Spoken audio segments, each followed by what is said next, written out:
Some big names in the dance music industry will be making their way to the Rocket City over the next 2 days. The Breakaway Tour is making its second to last stop on tour in Huntsville starting tomorrow. Fox 54's Gabe Glassman takes us inside the Orion Amphitheater to get an early glimpse. Well, you can see some of the final preparations happening here at the Orion Amphitheater. It's for the Breakaway Music Festival, and their next stop on tour is here in Huntsville at the Orion Amphitheater. This is stop 11 of 12 for Breakaway. They tour across the country in multiple cities, but this is the first time the traveling tour will be making a stop in the Rocket City. When we announce a new city, there's always nerves, right? Like, is it going to work? Is the market going to be receptive to Breakaway? We saw a great response from the market right out of the gate. We're excited to see our brand continue to grow in the marketplace. And so, yeah, there's a lot of excitement from myself and the team. The team here on Thursday is working to welcome thousands of people across the next 2 days. We'll see over 4,000 folks a day, which is amazing for a first-year festival in this market at a beautiful venue like the Orion, across 2 stages, our main stage and our second stage, as well as our silent disco. Our whole model is based on going to places and bringing Breakaway to places that don't otherwise have music festivals like ours. We don't go to New York, LA, Miami, Chicago. We come to cities just like Huntsville, Alabama, who deserve best-in-class talent like folks can expect to see here over the next 2 days. If you're attending Breakaway Music Festival, gates will open each day, Friday and Saturday at 4 p.m. In Huntsville, Gabe Glassman, Fox 54 News.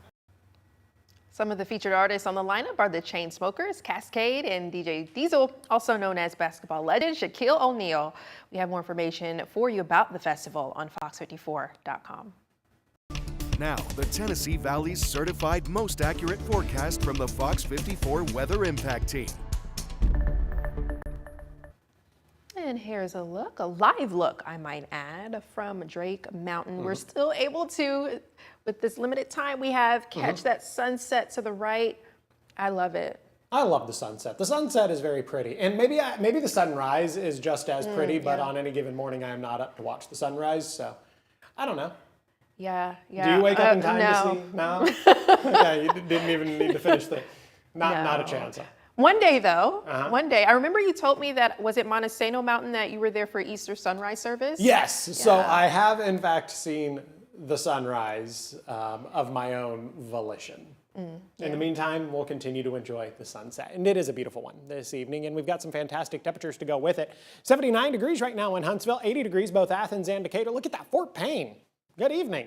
I wish I was over there this evening. 74, 81 right now in Florence, 81 in Fayetteville, 82 in Pulaski, 78 degrees right now in Coleman. Fantastic evening for some Thursday night football. Look at this, 75 at 7, 70 at 8, 67 by 9, 66 degrees by the time we get to 10 p.m.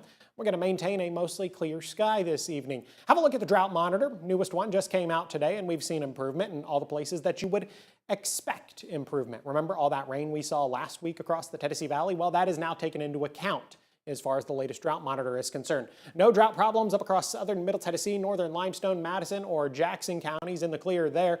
We're also in the clear across a good chunk of northwest Alabama, Lauderdale, Colbert, down into Franklin County, Lawrence County. The rest of us talking about abnormally dry conditions. And then there are a couple of spots across the Tennessee Valley that are talking about moderate drought conditions. When you consider the fact that we're now into early October, this is actually not a bad place to be. Now, drought problems could worsen over the next couple of weeks if we don't get any appreciable rain, but as of right now, this is not a bad place to be, especially when you consider where we were this time last year. Moderate drought conditions had basically taken over all locations north of the Tennessee River, and we were even talking about severe drought conditions up across southern Middle Tennessee. So year-over-year change, we've seen a great deal of improvement. Now, that said, there's not a ton of rain in the forecast. We're going to be dry through the weekend. There are some scattered showers and thunderstorms in the forecast Monday, Tuesday, and Wednesday of next week. That activity could bleed into next Thursday, but none of that is going to be a wash or bring a significant amount of rain to the area. Temperatures were a little bit cooler today compared to what we've seen over the last couple of days. We only climbed into the lower 80s this afternoon. Compare that to what we were talking about several years ago, back October 2nd and October 3rd, 2019. The high temperature each of those days was 100 degrees. Still the highest temperatures ever recorded in the month of October at the Huntsville International Airport. A really nice quiet night, temperatures dropping into the mid-50s. Dare I say, you could leave your windows open tonight with a low temperature right around 56 degrees. In the more rural locations, probably going to be even a couple of degrees cooler than that. When the kids get on the school bus tomorrow morning, 59 at 7, 62 by 8, 65 at 9, 70 degrees by 10 a.m. A beautiful morning to get on the school bus. I believe for many of the kids, it'll be the last morning on the school bus until after fall break.